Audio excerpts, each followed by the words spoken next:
My name's Von Glitschka, and you're listening to the Head Smack podcast. I don't know if that's a good one. You are listening to Conversations with Misfits, Mavericks, and Trailblazers. Hey, welcome to the Head Smack podcast. My name is Paul Pavonley. So excited to have Von Glitschka with me. Von Glitschka is the creator of this cool Vapa logo. I call it the Vapa tattoo. Still haven't tattooed it on myself, but he created that for me a few years ago. He is the owner of Glitschka Studios, a small boutique design firm in the Pacific Northwest. And they creatively collaborate with ad agencies, design firms, in-house corporate art and marketing departments, and small business to produce engaging visual narratives. He's an amazing illustrator. He's an amazing designer, and you've probably seen his work at some point. Vaughn, so glad to have you on, man. Well, thanks for having me. It's nice talking to you. It's been too long. It's been too long. It's been too long. Well, Vaughn and I actually met. Oh man, it's been over a decade, if not more. Yeah, probably almost like 15 years ago or so. And we had met, and Vaughn had come and spoken to a creative team that I was leading and a part of. And we got to have some cool pizza and chat and get to know each other. And we've worked together on several projects since then. And then he created the cool Vapa tattoo logo that I love putting everywhere that I can. And I appreciate you being on, man. How are things going? Pretty good. It's a little crazy. It started off slow this year, but now it's like almost too busy. But Yeah. I can manage it. Well, Vaughn, I absolutely love your work. I've always loved your work. I think even before we met each other and got to work on some projects, just admired your skill and your creativity and the solutions that you came up with. Very unique, very creative, and you've talked about the merger of design and illustration, and I do want to get to that. But before we get to that, I just kind of want to hear a little bit about your origin story, man. Where did Vaughn start? What was the beginning like? You can go as far back as you want to give us a good context of who you were and what you've become. Well, growing up, my big influence on me was my mom. She's an artist, and she's in her 80s now, but she still, when she can, will pull out the paint and start painting stuff. So um, she always encouraged me. My dad, he can't really draw, but he always encouraged me too.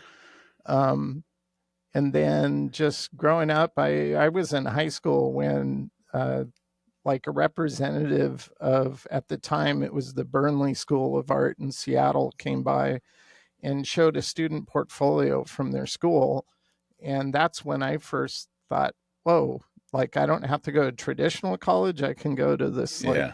art school. And I go, okay, that's interesting. Told my parents, and we scheduled a time to drive up there. And um, other than I didn't understand a lot of what I was seeing, like mechanicals and Yeah. production and typesetting kind of intimidated me, because back at that time, this would have, I started school in uh, September of 1984. So it was, they were doing typeset, they were still doing typesetting manually.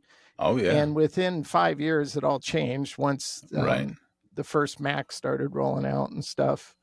Well, Mac was out before that, but the first professional grade Macintosh that a designer Yeah. could use. Yeah. So that's where I Yeah. started.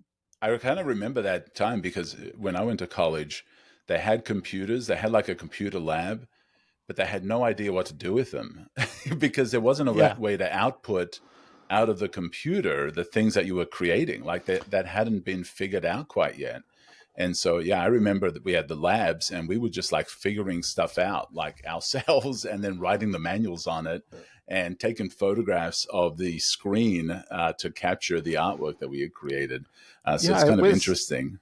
it was interesting because at the time, me and my friend John, we had a common friend. He was older than us by about 4 or 5 years, but he was a designer, and he called us up one day and he said, "Hey, come to my studio. It's in the Smith Tower building, downtown Seattle." We go there and we walk into his studio. It's a pretty small studio, but he hands us nobody knew what a color printout was at that time. Right. Yeah. He handed me a color printout and he said, look at this. And I'm looking at it, and it was an illustration of a jukebox. And I understood it as an illustration. I go, what is this? It's like nobody had color printers at that time. And he goes, well, that's a color print. And I go, how can you afford to? I didn't even know they had those. Yeah. Yeah. And he goes, well, Adobe bought it for me. And he was a beta tester for the very first version of Illustrator. So Wow. I kind of interacted with Vector before I ever knew what Vector was. But I kind of quickly realized that day that I'm probably going to be doing stuff like that, because that seems to be the next generation of creativity, I guess. So that was kind of your big moment, I guess, head smack, of course, of realizing that what you do, that there's a need for what you do and what you like doing. Yeah, at the time I did traditional illustration, mostly acrylic and gouache and colored pencil, and a combination of the two with gouache and colored pencil. And that was fun. There's a word I haven't heard in a while.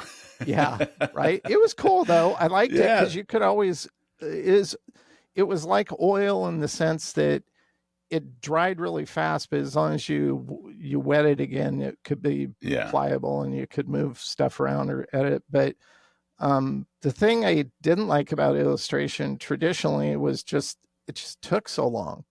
Right. And we had a couple of teachers and they'd show us something and I go, how long did that take you? I did it in like 12 hours. I'm going, that would took me 12 days at that point. And so, yeah. But actually the first Vector app I ever used was at a hole in the wall screen print shop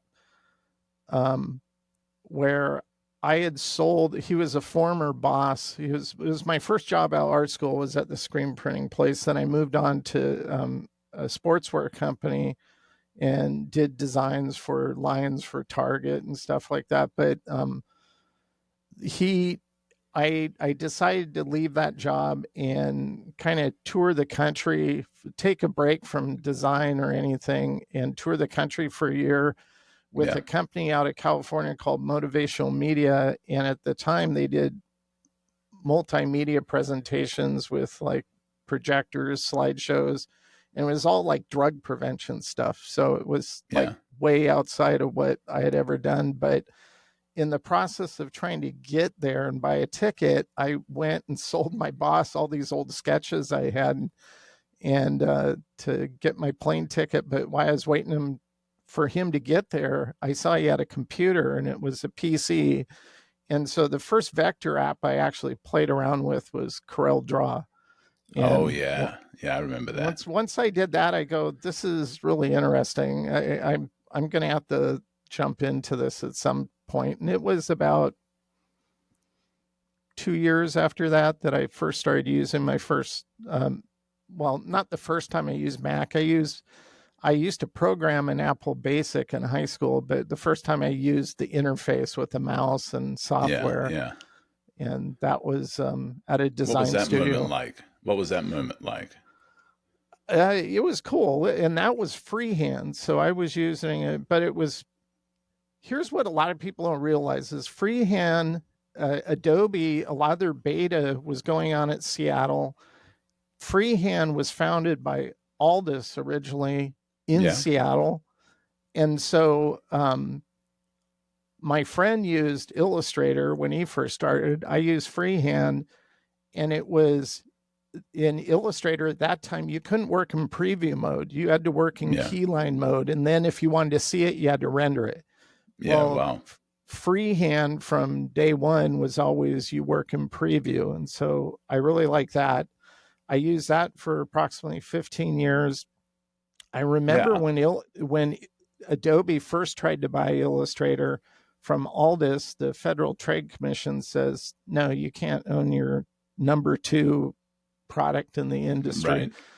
And they quashed it. And then years later, Aldous sold it to Macromedia. They developed Flash. And so they bought it from Macromedia and then quickly turned around and killed it. And that's when I had to learn new software.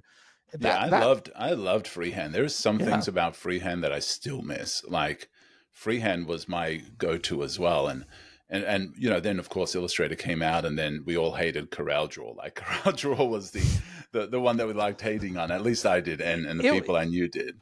if you think of like the cola battles, you have Coca-Cola number one, Pepsi number two. Sometimes those go back and forth.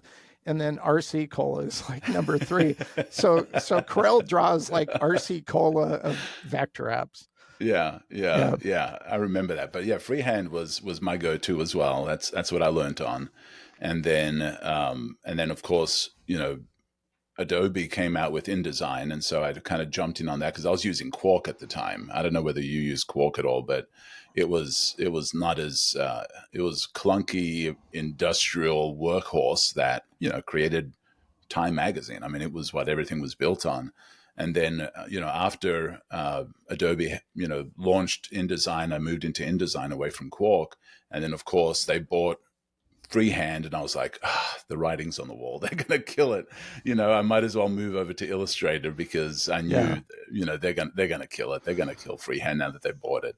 And sure So enough, like after using freehand for 15 years, I was just thinking to myself, well, it's a vector app, so it can't be that different. And I started using it, and after a year of using it, it wasn't getting any easier, and I kept getting frustrated. And so I wrote a blog post, and I don't know who, but somebody read that at Adobe oh, and wow. printed it out and put it on the marketing director's chair for Illustrator. And Wow. and his name's Terry Hemphill. He emails me back at that time, this is 2002 or something like that, and he said, "Well, I read your post on your blog, and I agree with almost everything you say." Oh, wow. And he asked me if I'd be on the beta team, and so I've been on the beta team ever since. But I don't really spend a lot of time actually beta testing. I just Just complain if they whine break when something. appropriate.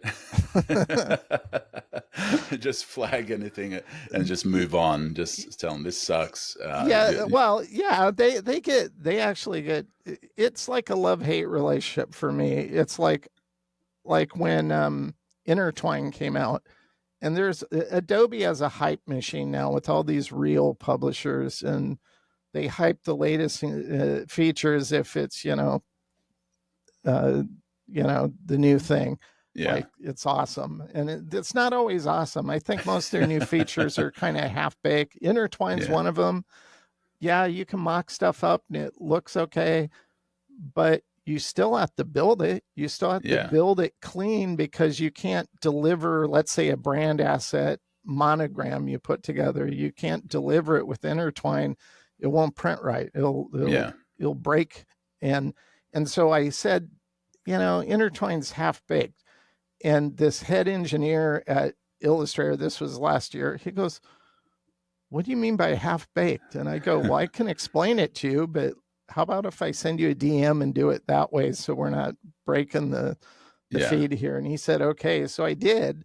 And I said, "Look, if you're going to have Intertwine, you can mock it up, but you still have to build it, meaning right. you still have to spend all that time to actually create it. So couldn't you make it so you can do Intertwine so it's visually looking the way you want, and then a button appears on the property panel that says expand Intertwine, and Yeah, it does exactly what you have mocked up, but it builds it clean." And I explained what I meant by that, and I go, "I don't know if it's possible, but that would have been actually useful." And he goes, "Well, yeah, we could do that." And I go, "Well, then that's what you should do."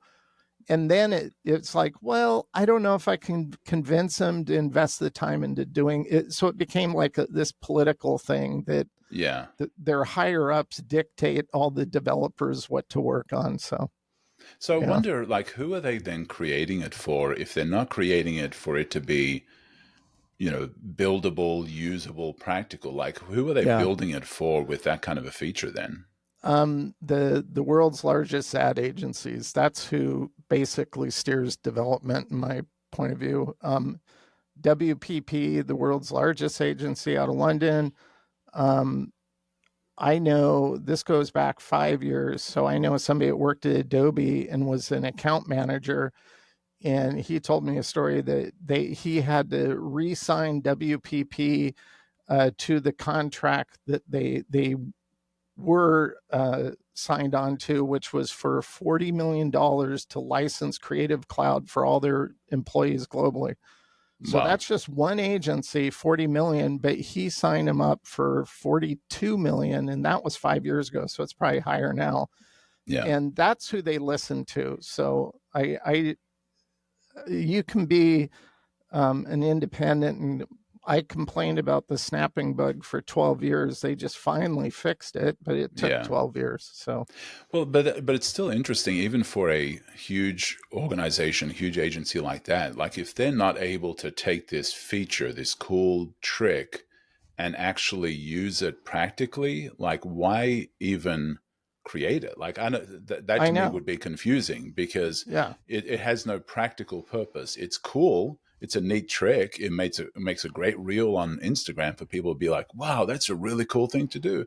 Yeah. But then if it practically cannot be used, it doesn't make sense. It's almost like, you know, adding something just to wow, but it's actually zero practicality. Yeah, I agree with that. It's like one of their newest features is called mockup. And so it's in Illustrator. In my opinion, it should have been something they add to Photoshop, because Photoshop has 3D capabilities. So they could use AI to analyze a photo, map the 3D, whatever it's called. I don't do 3D, but map that surface. And then so when it interacts with it, it actually looks photorealistic. But Yeah. they don't think that way. They just think kind of cheap. And so I so that's another feature. I go, your mock-up, you got somebody at Adobe needs to go to yellowimages.com, download one of their PSD files that's created by a 3D artist, but it allows you to do photographic real mock-ups, and it looks like photo shoots. And so Yeah. agencies use that all the time. Right. That's how I found out about it. A friend of mine who had worked for an agency was telling me about it, and I've been using them ever since to do vehicle mock-ups, Yeah. apparel mock-ups, everything. And it looks like a photo shoot. And that's Yeah. Adobe could have done that, but Right. they just kind of half bake features and shove it out and then hype it. And very rarely do they go back and improve something. It usually takes quite a while for them to actually improve a feature. Yeah. Do you think that software like Adobe now is getting a little bloated, similar to Microsoft products? Like Microsoft products have features that 99.9% of people will never use, you know, in Word, in PowerPoint, and things like that. There are power users, of course, but, you know, most of the features people will never use. Do you think Adobe's kind of getting to that place? Because personally, I feel I can't keep up. Like I'm at a point where I'm just kind of sticking to what I know. Yeah. It seems like there's new features, half baked, not quite there, that they seem to be rolling out consistently that aren't really practical for people that use it on a regular basis. Yeah. And they do all that just because they're trying to get more subscribers to, Yeah. and new features are what marketing can use to push their narrative. But I think much like you, whenever I do workshops, I always start off by saying, look, there's at last count 88 tools and even more features in Adobe Illustrator.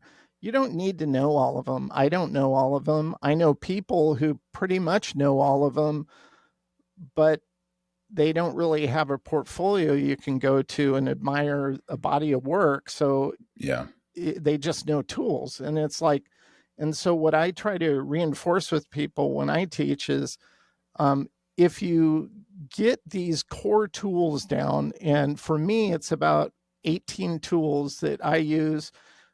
Maybe about 8 of them I use on a daily basis over and over and over Right. again. And then there's secondary tools that I might jump to every few days or whatever when needed. But if you look at the body of my work on my website, um, those are all the tools I've used. I don't need Right. new features and I don't need new tools. I'd rather they invest more time in taking existing tools or features like vector brushes, for example. They've never updated it. It's like, Yeah. and they've actually in their Adobe, what do they call it? A Fresco app on the Fresco. iPad. Yeah. Yeah. It's a hybrid app. So you can actually use Photoshop and vector brushes together. And I've always wondered, well, why don't they integrate that technology into Illustrator so I can use Photoshop brushes to do certain kind of granular texturing or shading? Because to try to pull that off with the scatter brush in Illustrator, you just bloat a file in a matter of Right. minutes. Right. So, of their features that they have come out with, you're a power user. I mean, you live and breathe it, and it's part of your key workflow. What's some new features that they've come out with that you actually like? They've really improved pattern creation. Um, um, so you can take an element and you can go to the menu, object, pull down to pattern, and then you can immediately start creating a pattern. It actually creates a swatch. Now, that came out after they came out with a feature called Repeat Grid. Yeah. And Repeat Grid, you can mock up a pattern. And this was another half-baked thing I pointed out. This goes back 3 years, I think. I said, okay, yeah, I can mock up a text or a pattern and it looks pretty good. So if it's doing the math, why is there no button again that appears anywhere? It says create pattern swatch. So it shows up in your swatches and you can apply it to anything because you can't do anything other than that rectangle Right. controller they Right. have. Yeah. So that was another example. And they kind of, that's why they don't push grid repeat so much anymore, because they've added they've taken some of those aspects and pushed it into that feature where you can pull down. So I think they've done a good job doing that. Should have been what they did to begin with and not do the grid repeat, because once you create something that looks nice, well, you can't use it as a repeatable asset in any other way because you can't save a graphic style from it. It doesn't create a pattern swatch. So how do you apply it in a context where maybe you have an irregular shape? Well, you can't. And so Right. that's kind of, and I think most of that kind of happens because their team doesn't have somebody who actually creates on a daily basis on Right. their Right. team. I've been telling them that for years too. Actually, in 2019, when they flew 14 creative professionals to New Delhi, India, and we got to have just our own little summit there. They assigned each of us like 4 or 5 engineers. So we had to bring any questions we had. So I had a list. One of them was the snapping bug, where I worked on my laptop until it happened. Then I had them and all come over, and they're all like huddling over each other on my laptop, going, "Oh, that shouldn't happen." I go, "That's what I've been telling you for the last, like, at that point is 8 years, you know." Yeah. Yeah. But that was cool because we got to see, they did kind of like a Shark Tank thing for us, where we were sharks, but they gave us these tokens, and Yeah. then all these engineers came out and presented features that they were considering in their development roadmap. And one of them they showed, I was just going, that's a great feature. It felt like something Astute Graphics would have done. And it's not, it's about creating vector shapes, but it was amazing like how it worked. Yeah. And I'm Yeah. going, okay, that gets all my tokens. That's the Yeah. one you guys need to do. But they still haven't done anything with that. They brought some of the other things out, but not Yeah. that one. Yeah.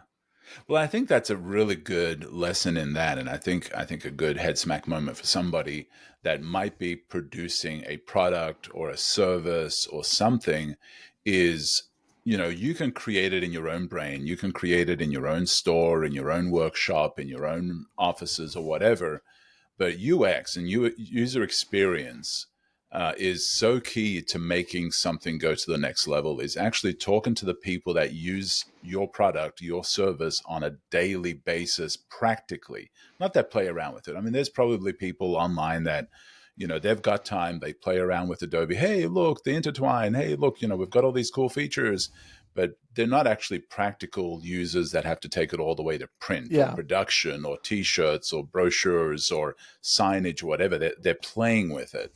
And so I think exactly.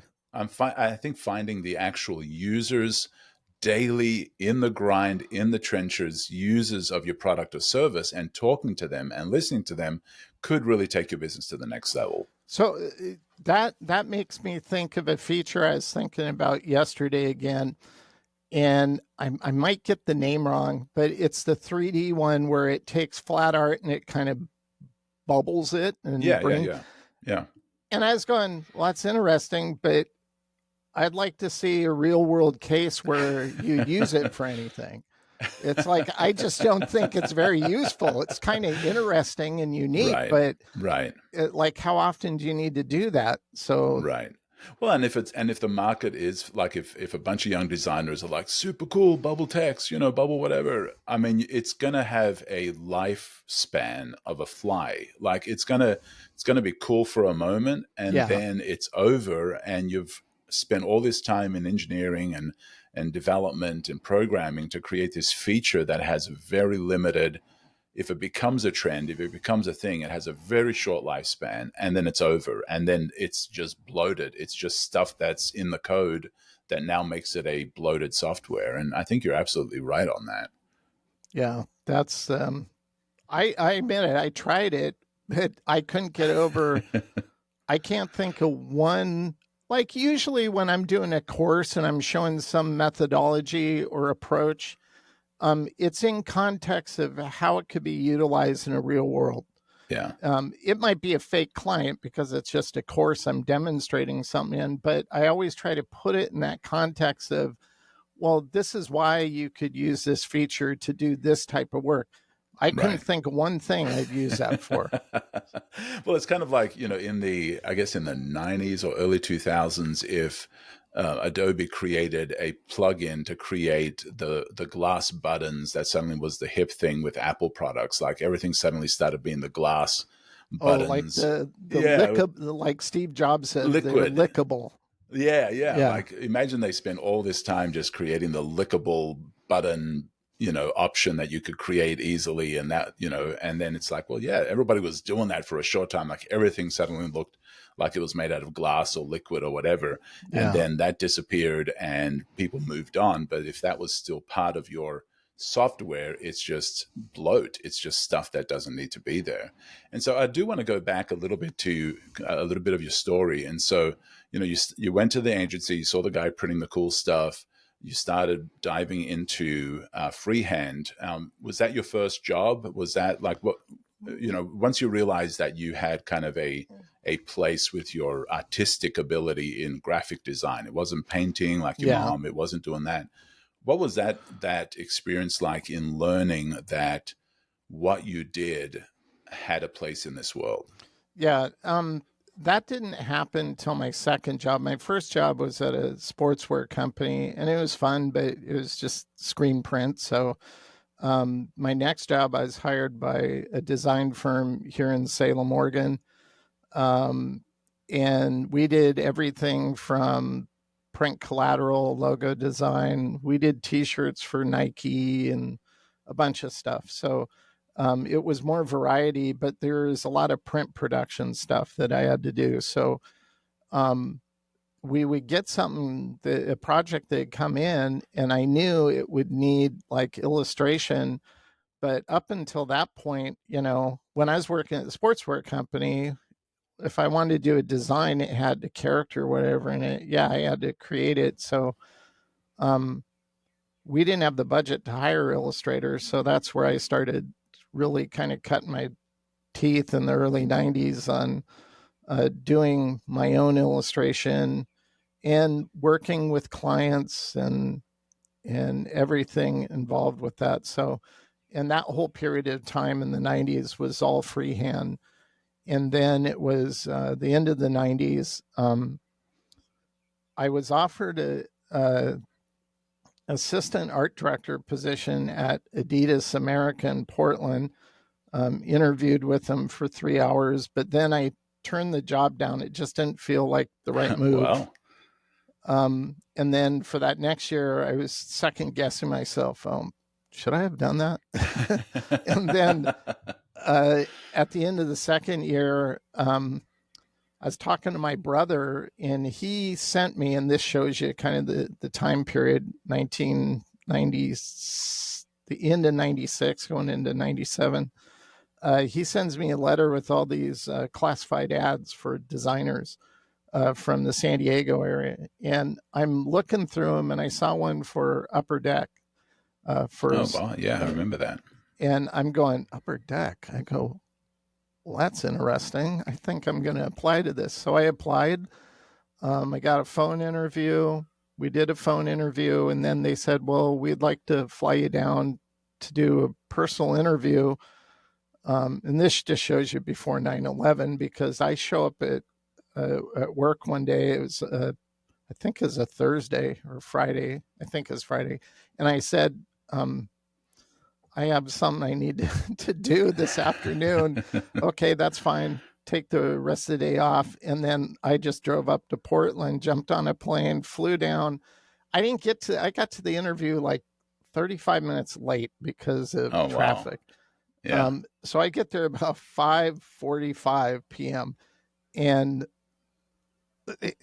I should not have gotten this job, because I was in the way I dressed when I went to work, which was shorts, a t-shirt.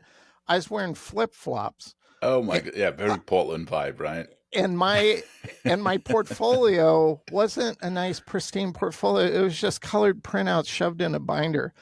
And I walk in, the creative director looks at everything, and this senior designer comes in. His name's Vincent, and he looks at everything, and they offer me the job. And so I knew things were going to change. And Vince now is a really good friend of mine. We worked together for basically the whole time I was there on the baseball team. So that was a great job. I learned so much about. And I was the only one that used freehand in the whole office. Everybody used Illustrator. Yeah. But because freehand had, like, with trading cards, you have your regular set, then you have all these parallel sets, and they could be gold, bronze, or silver. And so I could do those parallel card mechanicals like in seconds, because in freehand I could tell it to switch all these colors to this. And at that time in Illustrator, you had to do it manually. So so I was getting all this work done.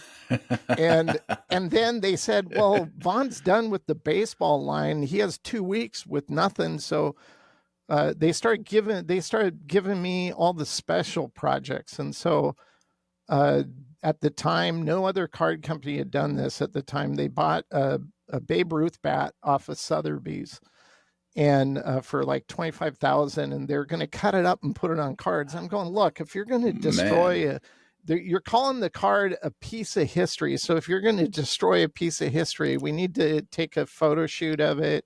So on the back of the card, we can show where this piece came from. Yeah. And so we did that, but being able to hold Babe Ruth's bat with notches on it and like swing it, when nobody's looking, of course, that was fun. And then after that, they did a signature series where they were going to do signature cards of Babe Ruth. And I was like, well, how are you going to do that? He's dead. Well, they bought like 300 canceled checks from the Ruth estate. Wow. And so I was heading up that project, and those came in one day. It's just a Ziploc bag full of old checks from the 1920s and stuff. And we pull them out, and we're just going through it, seeing what Babe Ruth spent money on. And it was so fun. But the one I remember the most is Park City Liquor Store, and he paid $300 for booze. And I'm Wow. going, this is 1920. And so I had to go to the computer and look up like how much was the equivalent of $300 from 1920. It was like $15,000 in booze equivalent. So yeah. I'm sure that was quite the party. And so is this, you've got a very unique style. Is this when you developed your style, or did you already come into this with the style that you're At known my for? previous job at this small agency in Salem, we would get mailings from an art rep, and I always liked what he did. And so I always had a plan to try to contact him, see if I could get him to rep me. But then I saw another one. It was a company called, do you remember Dynamic Graphics? Oh, yeah. Yeah, I do. I saw an ad they had in a publication. They were looking for freelancers who could do freelance illustrations. So they would basically assign me, give me assignments like, well, it was like doing spot illustration. And Right, so right. I did, that's kind of where I cut my teeth on developing my style and how I approach things. And then when I moved to Upper Deck and I work with them, I worked at Upper Deck for about 4 years. Then I moved back to Oregon and got an art director's position, a small little studio. And a friend of mine I met because I had signed a rep right before I moved to Upper Deck called Three in a Box based out of Toronto. And when I moved back to Oregon, I was leaving that rep and looking for a new rep. And I saw another artist coming in who I liked his work. And that's how I met Paul Holwalt, who's still Yeah, a really, yeah. I've really worked good with Paul. friend. Yeah, Paul's awesome. And so later that year, it'd be right after I started my business in 2002. I left the agency I was working at and started I didn't leave. I got fired. I got, that's a whole nother story. Yeah. Long story short, I got my daughter's cold, called in sick on a Monday, came in really early Tuesday and my boxes were packed. I'm like, what's going on? Well, he had read an old deleted email that another agency in town had sent me asking if I'd want to work with them. And I had already turned it down, but he like overreacted. So, oh my goodness. Wow. it all worked out though. So yeah. And obviously if he's looking back through deleted emails, then it's like, yeah, that's probably a good thing to go anyway. Yeah. And, so when I started my business, that's when I had to learn like how to run a business, Yeah. Yeah. how to generate leads, how to connect with people. And luckily I met, one of my clients was a little cafe, and they suggested to me that you should enroll in the local small business program.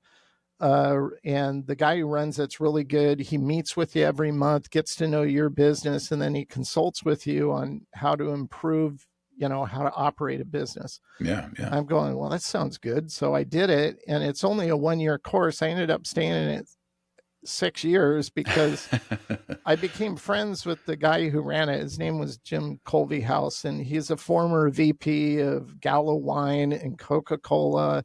So he had a lot of really good experience and knowledge, and he would just literally audit my whole process, how I do things. Wow. How do you get jobs? How do you sign contracts? And then he'd tell me, no, you can't do this. You need to do this to protect yourself. And so he got all my ducks in a row and really helped me. So I really appreciated that because I didn't know how to do any of that. He ended up dying of Lou Gehrig disease, which was kind of sad, but he was a good guy. So a lot of what I learned, I kind of learned from him, from the business side of things. And so that's when I just started working on my own. Paul invited me. He was still at Three in a Box. He invited me to go to the illustration conference, and that was 2003. And then I saw Scott Hull there, who's my rep now, and I started stalking him because I wanted to talk to him. And I remind him of this every now and then, is he totally blew me off. wouldn't give me a time day. And then I just purposely would always email him whatever I'd just done for about a year. And then at the end of that year, he calls me and asks if he could rep me. And so did you casually tell him no? I don't think so. Just to mess with him. No, we've become pretty good friends over the years. So he's been repping me for a long time, like 16 years, something like that now. Yeah, I think I've actually contacted Scott when working with different illustrators as well, and Paul and I are still connected.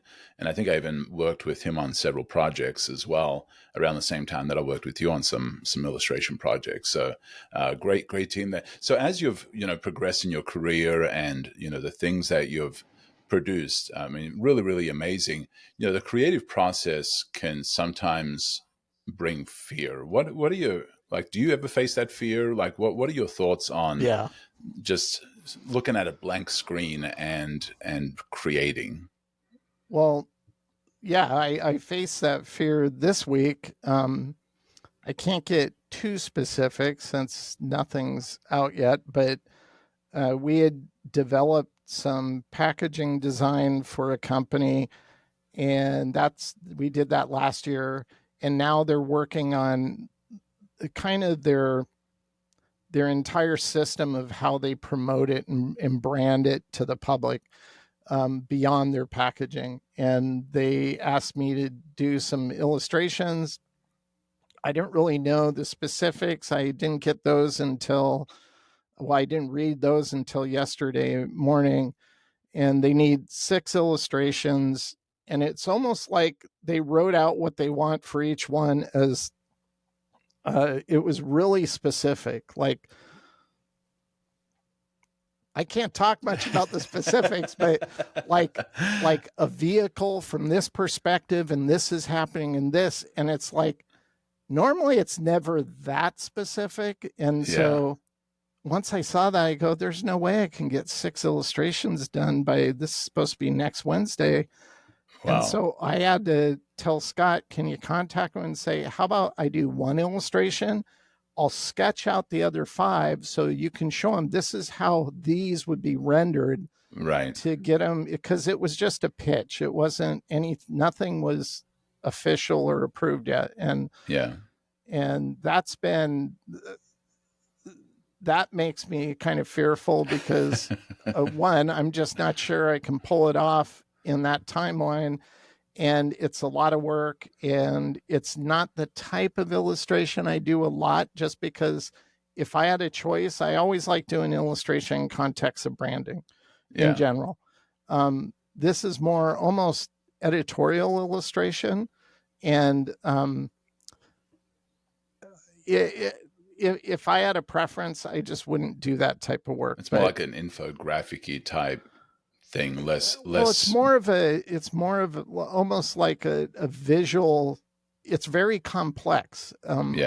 Most of the branding illustration I do is, it's isolated, or it's characters, or it's it's not a scene with trees and mountains and vehicles and this and that. Right. Well, and your design is very bold with, very, thick lines and fields of color and things like that. It's not in the minutia, tiny, technical type stuff. Yeah. I've done a few of those things and I like it, but I have to be in like the right mood to do it, or otherwise it feels like a burden. But I think in the context of whatever creative thing you're doing, there should be some fear to it, because if it's so easy for you to pull off, I almost think you're not trying hard enough if you're not a little bit intimidated.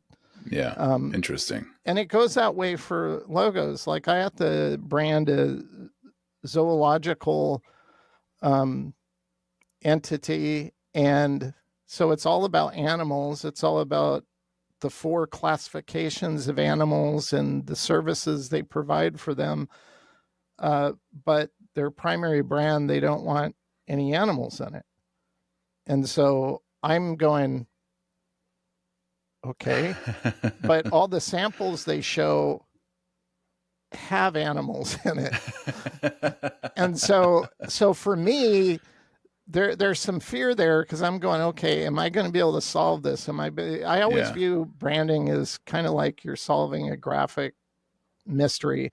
right. And I don't always know where it's going to go until I dive into it and I take in all the information and I just start thinking about it. And then that's when I'll make some kind of connection or something will click and I go, oh, that's how I could pull this off. So, and a lot of that happens to they had a brief. Usually a client takes my brief. These people provided a multi-page brief with all these examples. And so I had to ask them a few more questions. And one of the questions I asked them, what about animal attributes? Not like you Oh, can look yeah, at it and yeah, say that's yeah. a zebra or that's this, but like you can see attributes of animals. Is that okay? Because I might be able to do something with that. And I haven't had a chance to read their response yet. They sent it this Yeah. morning, but I'm So hoping. but they like that solution. I Yeah. think fear does have some value because if it comes too easy, it might not be the best solution. Like you haven't wrestled with the solution yet. Yeah. And That's a so good I way to think put it. yeah, I think the fear creates a wrestling with it, and so you don't go into default easy solution, like and so I think that there is value in a little bit of fear and anxiety. I think even happens with public speaking. It happens with whatever. Is if you don't have any fear, then maybe you're not. You're going to be too self confident, and that self confidence it doesn't feel authentic or real or the best that you could produce. So what is your process when you do hit the blank screen of death? I think creatives face that, and so when you open up your Illustrator and you've got a project, and do you start on screen? Do you start sketching? Are No. you what's your process like? Well, let's take the context of a logo design. So I have a systematic process where I ask certain questions, I provide a brief, and then that brief has questions that I've derived over the years from agencies who I've read their briefs that they provide me for creative direction. And I see the questions that why they give their rationale to why we're thinking this way. Right. And I realized, wow, that's a good question. I'm going to add that to my brief. And so Steal from the best, right? it's yeah, it's like I think the one thing about creativity is we're all kind of we all amalgamate from influences, Right. good or bad, but if you're trying to get better, you see how somebody did something and you say, wow, I like what they did. That's a smart way to handle things. And so you start doing that, or like with Photoshop or Illustrator, I've seen certain ways people approach certain things. I go, that's smart. Why have I been doing it the way I've been doing it all these years? Right. And Right. then, That just saved me hours. Yeah. yeah, so that's how I learn is by observation. Um, so I take in all the information, follow it up with any more questions, take that information in, and then I tell the client, okay, I have everything I need. And I give them a timeline when they can see design directions. And in their mind, they're probably thinking, well, Vaughn's working on it. Well, I'm not. I have to let that kind of steep Yeah. Yeah. and Marinate for a little bit. yeah, and Yeah. think about it. And then your mind wants to make connections and patterns, and that's when ideas will start coming to mind. And when that happens, that's when I know I need to start doing like thumbnail sketches and just capturing ideas.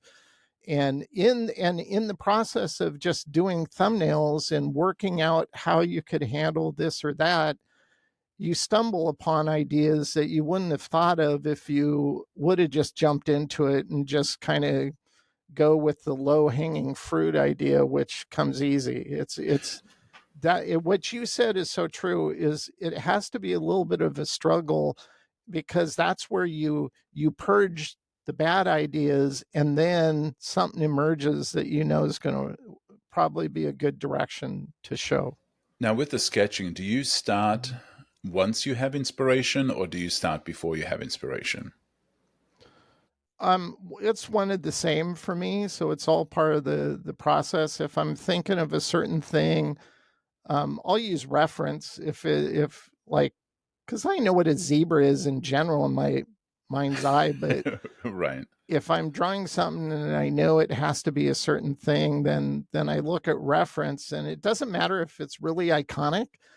That's where you can look at complex photography and deduce it down into a simple form and shape. And so that's what I try to do when I'm working on a branding project specifically. But um, yeah, it's just struggling with the process. And um, some projects, it's not as a struggle as other projects. Or like I was designing some, I'm working on it, and as I'm working on my own projects for clients, and like this illustration one I'm doing today, I always have something on the side burner that I'm working on. So when I have spare time, I jump back onto it and work on it. That's kind of how I develop my courses. And so in the course, I'm doing something on like how you can expand a brand beyond just a logo. So all the Yeah. brand assets you can create. And Right. off the top of my head, I can't remember what we named the course now, but I was working on iconography as one way, and not every company or brand identity project needs iconography, but if the company has services, they might. And so Right. Right. Yeah. I'm kind of using that to show developing iconography.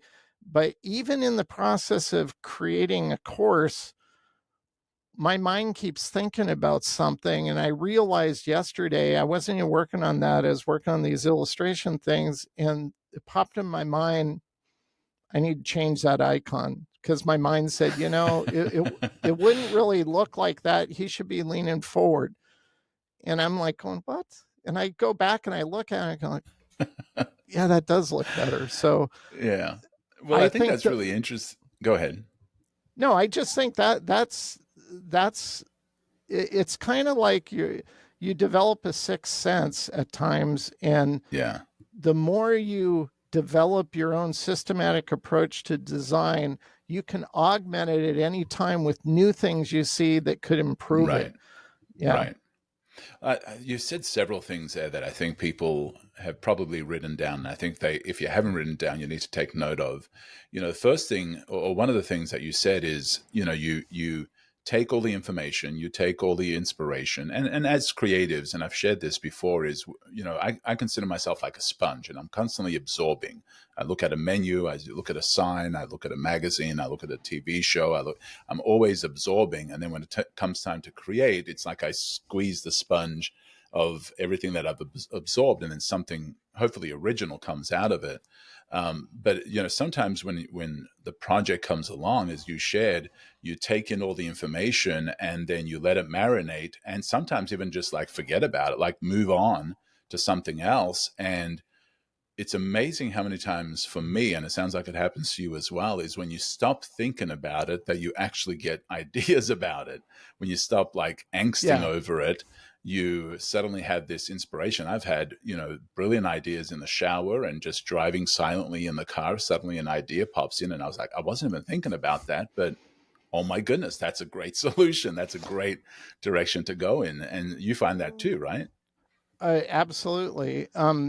Years ago, I was asked to do a talk at the How Design conference, and it was going to be on drawing. But in the process of putting together the talk, you know, I was thinking of the question, why is it so hard to come up with good ideas at times? And I'm going, somebody's had to have done some study or something on this. And I found Right. a study, and it was about the brain waves and the hertz for each brain wave. And uh, there's one called gamma, and it's a higher mental activity, and it's associated like with See, I haven't even done this talk in such a long time, but basically, gamma state of thinking, everybody in their alpha state of thinking, that's normal. Yeah. Then you have beta, and there's things associated to certain ones like subliminal advertising and stuff. But Right. gamma is the state of thinking that idea formation happens in, but it's a higher level of thinking than normal consciousness. So Wow. the reason why brainstorming works, where you have all these people in a group and you're just throwing out ideas, is because that works is because, and it has to work with certain ground rules, such as there are no bad Right. ideas when you're brainstorming, because you're not refining, you're just mining. And if Yeah. you're looking Yeah. You're for shutting down gold, the governor. Yeah. yeah, if you're mining for gold, you don't stop because you keep hitting rocks, you just keep going. And Right. so with brainstorming, things will be thrown out there ridiculous. It might even make some people laugh. But then eventually somebody will say something that they're thinking that nobody else would have thought of, but that triggers their idea and they go, oh, we could do this.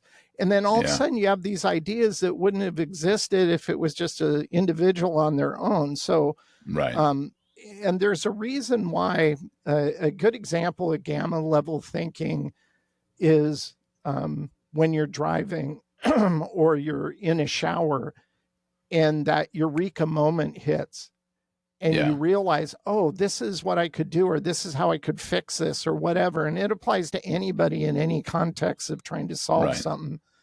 And uh, that was always my favorite thing to share in that talk, because it demystifies why it's hard to come up with ideas, because you have to work through all the bad ideas like in a brainstorm in Right. order to push them aside, and then your mind starts discovering these ideas that have potential. Right. Those, well, dare I say it, those head smack moments, right? Yes, exactly.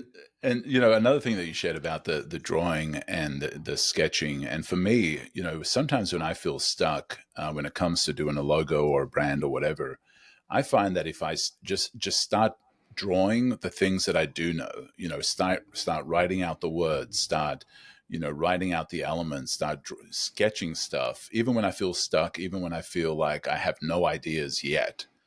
Sometimes just that simple act of doing something can suddenly trigger something else. And then even if you do that and then step aside and move away from it, but at least you've kind of set that seed in your mind that at that gamma moment, suddenly it comes back to you and you're like, oh my goodness, that is the solution. That's the direction I need to go.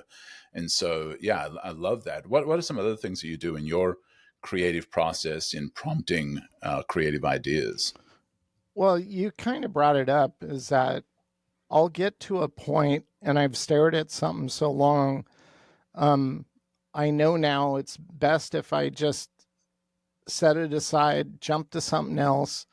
If I don't have a deadline, of course. And um, but even if even I tell people to say, but what if they need it really quick? I go, okay, well, make it 15 minutes. Doesn't have to be a day. Just don't Yeah. focus on it. Don't pay attention to it. Move to something else, switch gears, and then come back to it. And you can almost always, with the fresh eyes, see something that you didn't notice because you're Right. too close to it. Right. And it frustrates me when I do that and I'm looking at an old project and I go, why did I do it that way? And I'm just going, it would have looked so much better if I would have done this. And it's like, Right. Right. but that's all part of The you creative grow and process. you Yeah. learn and you improve.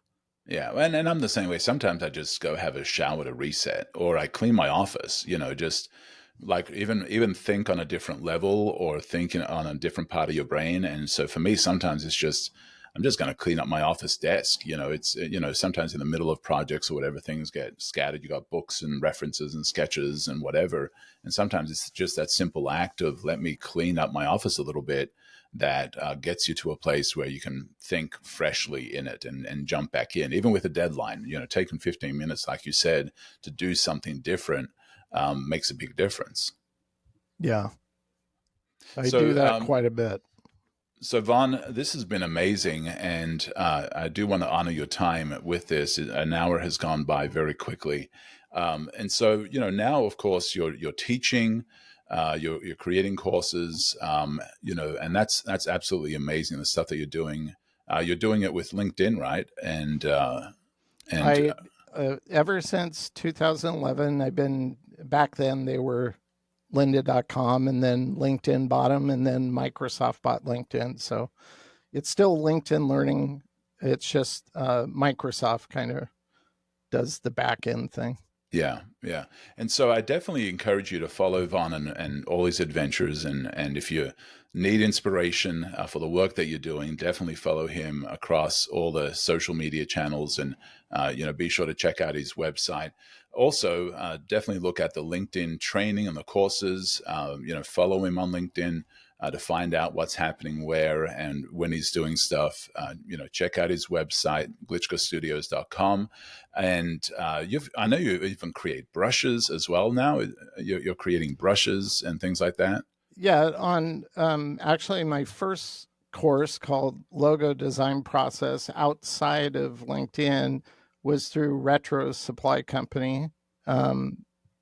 And I'm going to let you figure out how to award it, but I'll give somebody free access to that. But you get to pick who that is, and then I'll provide that to them.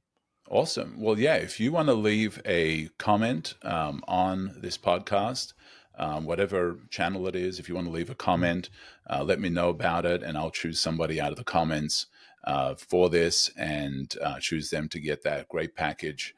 It's the logo design process from Retro Supply Company. If you're a designer of any kind, or if you're an illustrator, you've heard of Retro Supply Company.